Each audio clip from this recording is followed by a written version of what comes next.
Boa tarde a todos. Cumprimento o senador Exalci, a quem agradeço muito pela oportunidade, e ao Senado como um todo, através da sua pessoa. Cumprimento os membros da mesa e os demais palestrantes. Meu nome é Abud, sou conhecido por Abud, sou consultor econômico da FENAVIST, Federação Nacional das Empresas de Segurança e Transporte de Valores. Nós somos um segmento intensivo empregador de mão de obra de baixa remuneração. Então, as propostas que traremos aqui envolvem e ajudam também a todos os setores que empregam com mão de obra de baixa remuneração, que, numa estimativa, giram em torno de mais de 14 milhões de pessoas. Como temos uma representatividade da mão de obra de baixa remuneração muito grande, 80% do nosso preço final é mão de obra. Então, a capacidade de aproveitamento de crédito da cadeia é quase nenhuma. Então, esses 26,5% que vêm, ou 28%, a gente não sabe ainda, né? Eles vão ser um aumento na veia. Hoje, nossas empresas representadas, recolhem de 5,65 a 8,65 sobre o preço final, vão passar a recolher praticamente os 28%, porque tem praticamente zero de crédito, gerando um aumento que varia de 240% a 280% na carga tributária e um acréscimo no preço final que vai de 12% a 20%.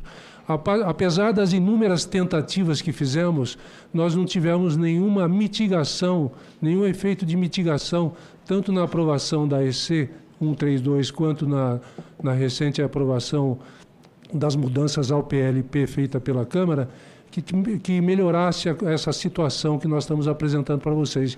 Então, restou para nós garantir que o reequilíbrio dos contratos se dê de maneira plena. Então, as propostas de ajustes que nós vamos trazer aqui vêm nesse sentido, e eu entendo que elas vão acabar, como elas representam, elas tentam dar mais legalidade e objetividade ao reequilíbrio e precisão no reequilíbrio. E acredito que isso vai ajudar a todos os segmentos, não somente o nosso. Opa. O artigo 374 do PLP, ele prevê o reequilíbrio dos contratos, a revisão dos preços dos contratos com base na implementação do IBS e da CBS, mas ele coloca lá no vermelhinho no final, nos casos em que o desequilíbrio for comprovado. A nossa proposta, bastante objetiva, como pediu o senador, é que saia nos casos em que o desequilíbrio for comprovado e entre no lugar na mesma proporção da comprovada repercussão dos preços provocada pelos tributos. Parece uma questão semântica, mas não é.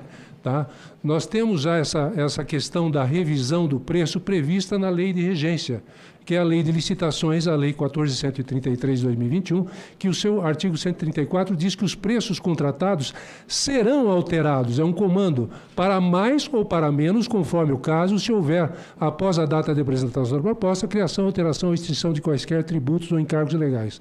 Então, é uma condição objetiva, não é uma condição subjetiva. Se nós deixarmos como está, justamente o nosso setor que está sendo bastante impactado, tá, nós podemos ficar na mão de uma autoridade, do poder discricionário de uma autoridade, né, como já foi falado aqui anteriormente. Né? Então, além da questão do prazo, nós temos essa questão fundamental. Nós sabemos quais são os impostos que vão sair e quais são os impostos que vão entrar. E as alíquotas dos que vão sair e dos que vão entrar. Portanto, sabemos calcular qual é o impacto. E esse impacto tem que ser repassado. Então, esta é o primeiro pleito. O segundo ajuste que nós temos aí é no sentido de fazer o seguinte: nós queremos, através da introdução do inciso 6º, no parágrafo 2º do artigo 12, que os montantes do IBS e da CBS sobre as operações não se constituem base de incidência da retenção do INSS patronal e nem do IR da contribuição social que vem nas faturas. Por que vai acontecer? Como nós vamos ter um aumento de preço final muito grande, e é um aumento de preço que não decorre de um aumento da operação, é um aumento fictício que decorre única e exclusivamente por causa do aumento da tributação, se nós continuarmos retendo 16,8%, que são os 11% de INSS, que hoje são das faturas, os 4,8% de imposto de renda e 1%, nós vamos ter 16,8% retidos em cima de um preço muito maior, sem qualquer geração adicional de operação para nós. é uma retenção muito grande que vai gerar muito pedido de restituição e que vai acabar com o capital de giro, que já é muito baixo do segmento. Então, esse é um outro pleito que nós fazemos. Essa é uma coisa que nós já apresentamos para os economistas da CERT, eles concordaram conosco, mas até agora nós não vimos nenhuma medida nessa aprovação da Câmara. Acho que a lei de origem, a lei 8.812, também vai precisar ser corrigida, tá, nesse sentido. E a última proposta...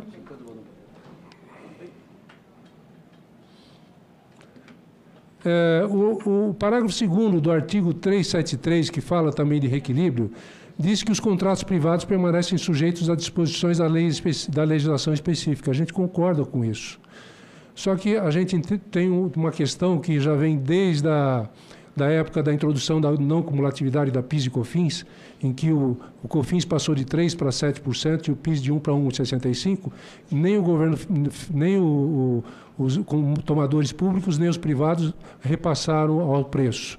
Então, nós temos uma preocupação muito grande com o seguinte, que a gente haja um abuso do poder econômico. Então, a gente gostaria de introduzir aí que os contratos privados permanecem sujeitos à legislação de origem, mas que quaisquer alterações das condições comerciais que configura abuso de poder econômico, tem um risco lá que não existe na minha... configura abuso de poder econômico a imposição de quaisquer alterações das condições comerciais com justificativas na implantação do IBS e na CBS que não sejam aquelas decorrentes da revisão dos preços contratados na mesma proporção causadas pelos referidos tributos, respeitadas as mesmas regras do artigo 373. A justificativa é a contenção do abuso do poder econômico, que já está previsto na Lei 8884, Lei da Defesa da Ordem Econômica, mas assim como o reequilíbrio está previsto na Lei de Regência, voltou a ser atacado aqui, como nós vamos ter uma mudança de preços relativos em toda a economia, eu acho que é importante que os três poderes da República enfatizem essa questão, ok? Então é isso que eu tinha para falar. Nós também apoiamos totalmente as emendas do senador Laércio de Oliveira, que nós vamos elencar no trabalho que vamos deixar com a Secretaria. O senador Laércio vem do segmento de prestação de serviços e conhece bem nossas aflições. Muito obrigado.